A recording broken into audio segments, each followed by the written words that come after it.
हमारा शरीर वो साधन है जो हमें मुक्ति के द्वार तक ले जाता है। यही हमारा सबसे बड़ा साथी होता है। एक स्वस्थ शरीर आपके लिए एक वरदान हो सकता है, लेकिन एक बीमारियों से ग्रस्त शरीर आपके लिए एक श्राप होता है। ऐसा शरीर आपको जिंदगी भर दुखी रखेगा, चाहे आपके पास कितना ही धन क्यों ना हो। अगर आपका शरीर बीमारियों से ग्रस्त है तो वो धन आपका किसी काम का नहीं रह जाएगा, क्योंकि आप अपने धन का भोग ही नहीं कर पाएंगे।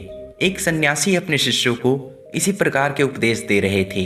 सन्यासी ने उनको बताया कि बहुत सारे योगी पहाड़ों में जाकर कठिन तप करते हैं, बहुत दिनों तक भूखे रहते हैं, व्रत करते हैं। वो ऐसा इसलिए करते हैं ताकि वो अपने शरीर को मजबूत बना सके, ताकि उनका शरीर लंबे समय तक जीवित रह सके और वो लंबे समय तक जीवित रहकर मुक्ति के द्वार को खोल सके। जब सन्यासी अपने शिष्यों को ये सब बता रहे थे, तब वहाँ पर एक बुजुर्ग आदमी अपने जवान बेटे को लेकर उनके पास पहुँचा। बुजुर्ग आदमी की आंखों में एक चमक थी, उसकी चाल में एक स्फूर्ति थी और उसके पूरे व्यक्तित्व से एक तेज निकल रहा था जो सबको अपनी ओर आकर्षित कर रहा था। लेकिन उसका जवान बेटा उसके बिल्कुल विपरीत था। उसके चेहरे पर कोई तेज नहीं था, उसकी चाल से वो थका थका लग रहा था। उस जवान युवक को देखकर ऐसा लगता था जैसे सारे संसार की विपत्ति उसी के कंधों पर आ गई हो। उसमें जवानी के कोई लक्षण दिखाई नहीं दे रहे थे।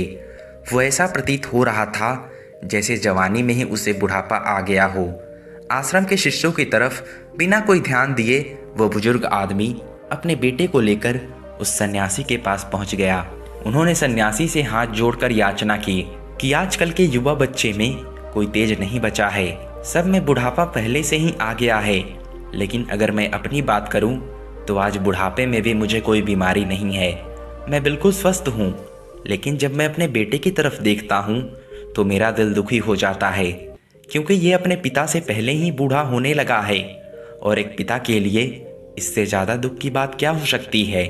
उन्होंने सन्यासी से प्रार्थना की कि आप आयुर्वेद के ज्ञाता हैं, आप इतने बड़े सन्यासी हैं, आपके पास तो बहुत सारे तरीके होंगे जिससे मेरे बेटे को बुढ़ापा आने पर भी बीमारी ना पकड़े। अगर आपके पास ऐसी कोई औषधि है तो आप उसे देने की कृपा करें, जिससे मैं चिंता मुक्त होकर अपना जीवन जी सकूं। सन्यासी ने उस बुजुर्ग आदमी के युवा बेटे की तरफ देखते हुए कहा कि औषधि तो बीमार आदमी को दी जाती है, लेकिन इस युवक को देखकर ऐसा लगता है जैसे इसे कोई बीमारी नहीं है, बल्कि इसके खान पान, इसके रहन सहन और उसकी दिनचर्या में थोड़ा बदलाव करने से इसका पूरा जीवन बदल सकता है। असल में इंसान अगर बीमारियां आने से पहले ही सतर्क हो जाए तो उसके पास कोई बीमारी नहीं आएगी। लेकिन हम बाद में सतर्क होते हैं, जब बीमारियां हमारे शरीर में प्रवेश कर चुकी होती है और उसके बाद औषधियों के इलाज के अलावा और कोई तरीका हमारे पास नहीं बचता। लेकिन मैं सबको कहता हूँ कि जो भी इंसान अपना स्वस्थ शरीर चाहता है, अच्छा खुशहाली से भरा जीवन जीना चाहता है, उसे अपनी दिनचर्या में कुछ नियम अपनाने होंगे। उसे कुछ भोजन ऐसे खाने होंगे जो उसके शरीर के लिए लाभकारी हो। और तीसरा, उसे कुछ ऐसे योग सीखने होंगे जिन्हें वो जीवन भर कर सके। अगर वो सिर्फ इन 3 बिंदुओं को विस्तार से समझ लेता है तो उसका शरीर उसके लिए वरदान साबित हो जाएगा। उसे अपने शरीर की वजह से इस जीवन काल में कभी भी कोई कष्ट नहीं उठाना पड़ेगा। ये 3 बिंदु मैं तुम्हें विस्तार से समझाने की कोशिश करता हूँ। इन 3 बिंदुओं में सबसे पहले हमारा भोजन आता है। जिस प्रकार का भोजन हमारा शरीर ग्रहण करेगा, उसी प्रकार की वो ऊर्जा पैदा करेगा। अगर हम अपने शरीर में बासी खाना डालेंगे तो वो आलस्य से भरा रहेगा, वो हमें सुस्त रखेगा। लेकिन वहीं पर अगर हम उसमें ताज़ा खाना डालेंगे तो हमारा शरीर सुस्ती से भरा रहेगा, उसमें कोई आलस्य नहीं रहेगा। सन्यासी ने अपने कथन पर और प्रकाश डालते हुए बताया कि किसी भी देश का भोजन वहाँ की ऋतु और वहाँ की जलवायु पर निर्भर करता है। ऋतु के हिसाब से सर्दी का अलग खाना होता है, गर्मी का अलग खाना होता है और उसी प्रकार अलग अलग ऋतु का अलग अलग खाना होता है। और अगर हम जलवायु की बात करें तो जो लोग समुद्र के किनारे रहते हैं उनका खाना अलग होता है, और जो लोग रेगिस्तान के पास रहते हैं उनका खाना उनसे बिल्कुल अलग होगा, क्योंकि अलग अलग देश में वहाँ के जलवायु के हिसाब से फसल उगाई जाती है और जो फसल वहाँ पर उगती है उसी के हिसाब से वहाँ का भोजन तैयार किया जाता है। लेकिन चाहे किसी भी देश, किसी भी जलवायु का भोजन क्यों ना हो, अगर तुम अपने भोजन के साथ कुछ खाद्य पदार्थ और लेते हो तो तुम्हारा शरीर अपने आप चुस्त रहेगा, ऊर्जा से भरा रहेगा।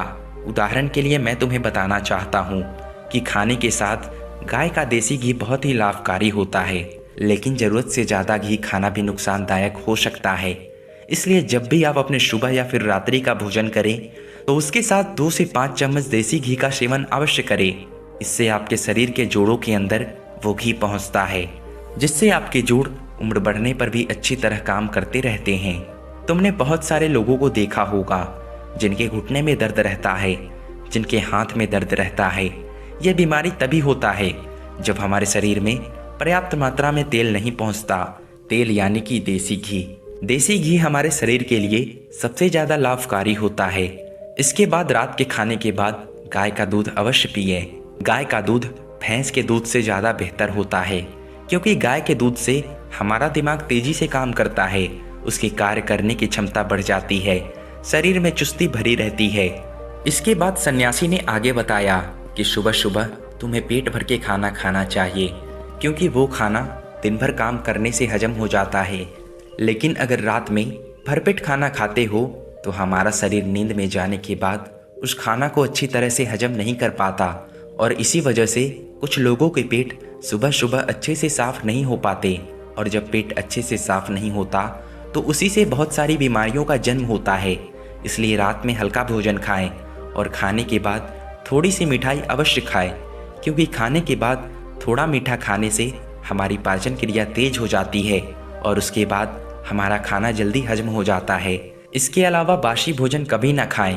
बासी भोजन खाने से अच्छा है आप भूखे रह जाएं, लेकिन बासी भोजन, सड़ा हुआ भोजन हमारे शरीर के अंदर जाकर बहुत सारी कीटाणु पैदा करता है और उसी की वजह से बहुत सारी बीमारियां होती है। सन्यासी ने सभी शिष्यों को चेतावनी देते हुए कहा कि हफ्ते में कम से कम एक दिन बहुत ही हल्का खाना जरूर खाएं, या हो सके तो व्रत भी धारण कर ले, क्योंकि एक दिन खाना ना खाने से या कम खाना खाने से हमारा कोई नुकसान नहीं होगा, लेकिन फायदा ये होगा कि हमारे पाचन तंत्र को एक दिन के लिए आराम मिल जाएगा। जो पाचन तंत्र सुबह दिन रात 24 घंटे 365 दिन काम करते रहता है, उसे कम से कम एक दिन सप्ताह में एक दिन कम से कम आराम तो जरूर देना चाहिए, ताकि वो अपना कार्य आसानी से, अच्छे से और लंबे समय तक कर सके। भोजन के बाद बात आती है नियमों की। कुछ नियम हमें अपने दिनचर्या की जिंदगी में जरूर अपनानी चाहिए, और उसमें से सबसे पहला नियम है समय से खाना खाना। जो लोग समय से भोजन ग्रहण नहीं करते, उनके अवचेतन मन के पास कोई स्पष्ट संदेश नहीं पहुंचता है, और इसीलिए उनका अवचेतन मन उनके पाचन तंत्र के पास एक स्पष्ट संदेश नहीं पहुंचा पाता कि इस खाने को पचाने का कार्य करो। और वहीं पर दूसरी तरफ जो लोग समय से भोजन करते हैं, वो उनके अवचेतन मन के पास एक स्पष्ट संदेश पहुंचाता है कि ये समय खाना खाने के लिए बना है, और इसीलिए उनका अवचेतन मन उनके पाचन तंत्र को बचाने के कार्य में लगा देता है। हम सबको पता है कि हमारा अवचेतन मन स्पष्ट संदेशों में काम करता है। अगर हम उसके पास स्पष्ट संदेश भेजेंगे तो वो हमारे शरीर को ठीक करने में अद्भुत कार्य करेगा। दूसरा नियम जो शरीर को स्वस्थ बनाने के साथ साथ उसे बलशाली भी बनाता है, वो है अपने शरीर की अच्छे तेल से मालिश करना। कम से कम सप्ताह में एक बार अपने पूरे शरीर की अच्छे तेल से मालिश जरूर करें। उससे हमारी त्वचा के जितने भी खत्म हो चुके या मरे हुए कोशिका होते हैं, वो त्वचा पर से दूर हट जाते हैं, और हमारी त्वचा में एक नई फुर्ती, एक नई ताजगी पैदा होती है, और वो ताजगी हमारा आलस्य खत्म कर देती है। शरीर पर अच्छे से तेल की मालिश करने का एक और फायदा होता है, उससे हमारा शरीर आकर्षक बना रहता है, हमारा शरीर युवा बना रहता है। अगला नियम आपके जीवन में तनाव को पूरी तरह से गायब कर सकता है। इस नियम का जो भी पालन करता है उसके पास बीमारी दूर दूर तक नहीं भटकती। वो नियम है समय से सोना और समय से जगना।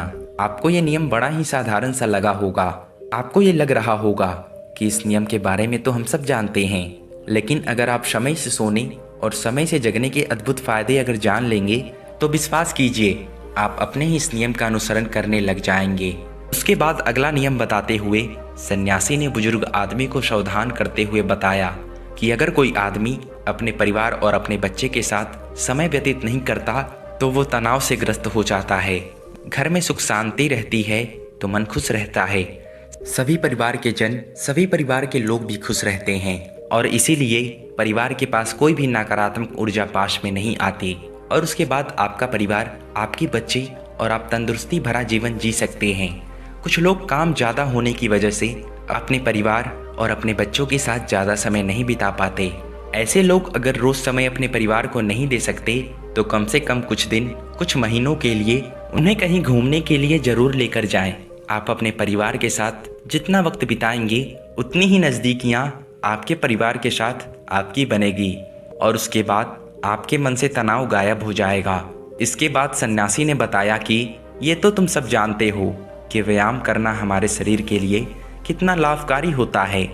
हर एक इंसान को व्यायाम करना चाहिए और समय से व्यायाम करना चाहिए। व्यायाम उतना ही करो जिससे तुम्हारे शरीर को पीड़ा ना पहुँचे। कुछ लोग व्यायाम ज़्यादा करने के लिए अपने शरीर को पीड़ा पहुँचाते रहते हैं, लेकिन व्यायाम सिर्फ उतना ही होना चाहिए जितना आप सहन कर सकते हैं।